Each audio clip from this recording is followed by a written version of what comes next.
Bantu kenapa Pak Jokowi hanya berani menunjukin ijazah ke Projo, ke dekat teman dekat Pak Jokowi, ketimbang ke yang lain, ke Roy Suryo atau Jadi gini, waktu itu kan dia ngundang beberapa wartawan ya. Iya. Iya, ke wartawan juga pernah. Iya, Pernah iya, ditunjukkan semua. Iya, betul. Cuman kan ada catatan nggak boleh Foto. difoto. Iya, ada foto. Terus dia bilang, tapi saya nggak mau nunjukkan sama orang-orang itu. Iya. Orang itu maksudnya rombongan. Ya, Suryo rombongan Tirta itu. respon. Terus akhirnya wartawan pun keluar kan dalam posisi senyum-senyum toh. Iya. Artinya senyum itu ya udahlah, dia nggak ngomongin lagi, memang itu gitu loh. Nanti, nah ketika itu jasa juga waktu lapor itu kan dibawa mas. Terus diuji forensik di lapor itu forensik itu kan dibawa kan. Jadi di sana bahkan katanya 2 bulan kan di situ itu. Jasanya ditahan di situ. Nah ini artinya apa? Sesungguhnya apa yang kita baca ya lebih kepada ini mas. Bagaimana kemudian isu ini memang isu yang melelahkan ya bagi orang sebagian pihak, tapi bagian yang lain ya bersemangat. Nah sekarang ini melelahkan sama yang bersemangat ini, apakah harus ada istilahnya itu kucuran ini juga? Kalau ada bohirnya yang terus ini ya bahasa saja mas, terus diteruskan kan gitu. Jadi kalau kita ngomong-ngomong nggak ada apa-apanya kan nggak mungkin kan nggak ada makan siang gratis mas. Gitu ya. Semuanya mesti ada dalam politik ya. Ada ini kan nggak mungkin dia gembar-gembor dengan mobil. Nah sampai kesana kemari sampai harus datang makam ibunya segala ini kan sesuatu yang menurut saya sudah sedemikian ini mas. Arahnya itu maksud saya sudah nggak urusan ijazah lagi kan, sudah kemana-mana gitu loh mas Ija. Kayaknya publik yang jadi kayaknya sebagian masyarakat tuh melihat bahwa manuvernya Dr. Tifa, Rismon gitu ya dan satu lagi itu apa? Roy Suryo. Ya Roy Suryo. Itu kepengen Pak Prabowo tuh nggak sama Gibran lagi itu di 2009. Karena memang dalam siklus kepemimpinan kita kan Pak SBY juga wapresnya selalu gonta-ganti ya. Pak itu juga Pak Jokowi juga. Sementara Pak Jokowi mau mempertahankan itu. Iya, nah, salah satu yang bisa diekspos itu memang masalah jasa palsu. Tapi saya pastikan ya oke Zoner ya kalau Prabowo Gibran tuh sampai sekarang masih fine-fine aja. Masih baik-baik posisi aja. Sekarang baik-baik aja ya, masih baik-baik aja, masih oke-oke aja. Ke depan? Nah, itu yang itu bisa dilihat dari kasus ini salah satunya.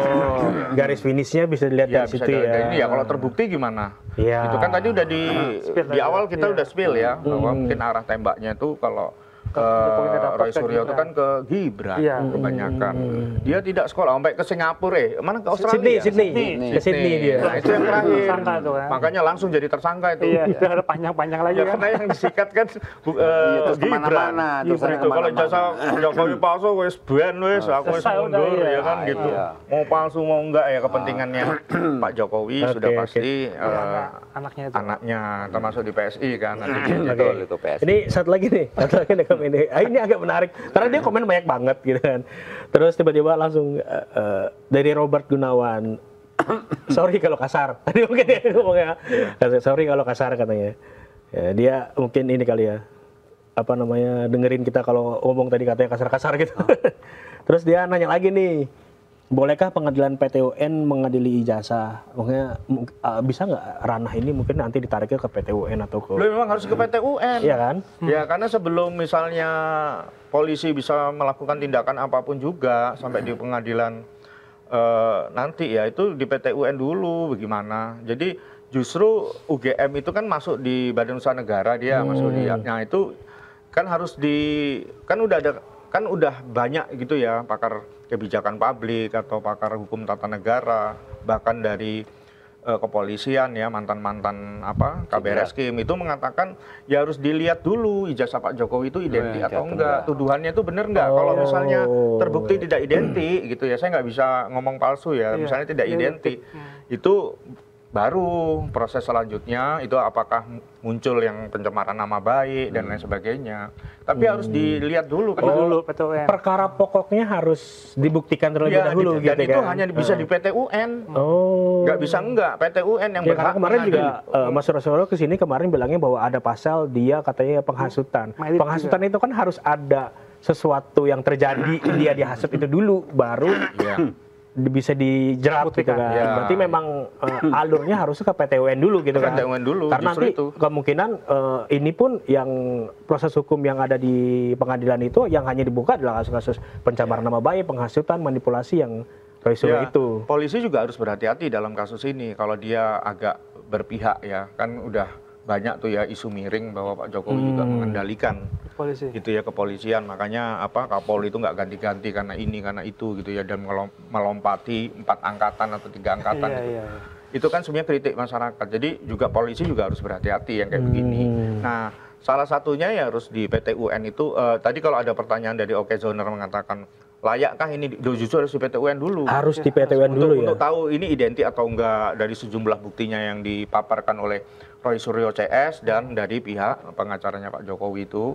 Jadi mana yang misalnya kan bisa kelihatan kayak misalnya kasus apa Jessica dulu kopi ya kan. Nah, itu pun juga disikat sama apa Rismon ya kan kayak gitu-gitu bla bla bla bla gitu ya buktinya ini bukti. Tapi itu kan udah dulu ya. Ini kan sekarang masalah ijazah. Ini palsu, ini kan itu bisa dilihat nanti di PT UN itu hakimnya yang berhak menentukan baru gitu. Jadi yang di pengadilan ini juga diminta untuk tidak melebar kemana-mana ya, fokus ke PT UN. PT UN, fokus ke kalau di pengadilan ini yang tersangka 8 itu fokus di Jasa itu. kasus-kasus yang Enggak, karena jadi pasalkan. yang dilaporkan menuduhnya itu memfitnahnya. Jadi Fitnahnya yang dibahas bukan fitnahnya ijazahnya, ya, bukan ijazah palsunya. Iya. Kalau Iya, ijazah palsunya memang ini yang sampaikan benar, bahwa Betul, itu ya. ketun. Tapi kan harus ada yang gugat. Iya. Ketun kan sifatnya kan dia pasif mas. Kalau nggak harus nunggu gugatan dia. dulu. Ya kalau ada yang gugat aja coba ini ijazahnya paling enggak. Tapi nanti itu dasarnya kembalinya ke siapa? Ke pihak penerbit. UGM kan. UGM-nya, UGM udah mengatakan asli, selesai Asli, juga kan, selesai juga, iya. ujung-ujungnya kan itu, karena penerbit kembali ke sana, kan itu, nah karena 263 pasal 3 kan akta itu ya kembali yang bikin akta mas gitu. Nah kemudian kalau yang disampaikan Pak Jokowi itu kan fitnahnya itu, dia dituduh seperti saya tuduh Anda mencuri ayam. Nah. Ya kan harus membuktikan dulu gimana buktinya nuduh ayam. Berarti menuduhnya itu yang jadi ini kan, Jadi bukan perkara masalah di pengadilan mencuri tinggi ya. ayamnya itu bukan gitu tuduhannya. Saya menuduh halnya mencuri Tuduhannya ayam. itu kan. Nah, tapi tuduhannya, nah tuduhan ini berarti pencemaran nama baik. Wong saya nggak nyuri ayam kok, Iya. saya dituduh nyuri ayam kan, kira seperti itu. Nah, arahnya itu adalah menjadi fitnah karena kalau kita lihat yang disampaikan itu lebih ke ini pasal 310 itu kan pencemaran baik 311 itu fitnah. Nah, kemudian ada yang melebar itu ujaran kebencian. Kenapa? Karena ujaran kebencian itu dianggap bahwa menimbulkan permusuhan konflik itu. Tetapi ujaran kebencian itu sampai relatif lemah karena di putusan MK itu harus ada menimbulkan resiko nyata. Nah, resiko nyatanya kan belum ada. Artinya harusnya itu terjadi kerusuhan atau Iya. apa lah itu baru. Kalau enggak lah. Tapi baru sampai ini. Tapi ya itu hak inilah hak ini hakim. Tetapi sekali lagi bahwa saya setuju sama Ikor bahwa memang harus diproses. Kalau memang itu ijazahnya dibutuh, ijazahnya ke sana. Teman tadi sudah pernah didiskusikan juga. Tapi nanti kembali kepada si penerbitnya. Lah sementara penerbitnya sudah menyatakan itu asli. Kan sudah susah kan gitu. Oke. Ya.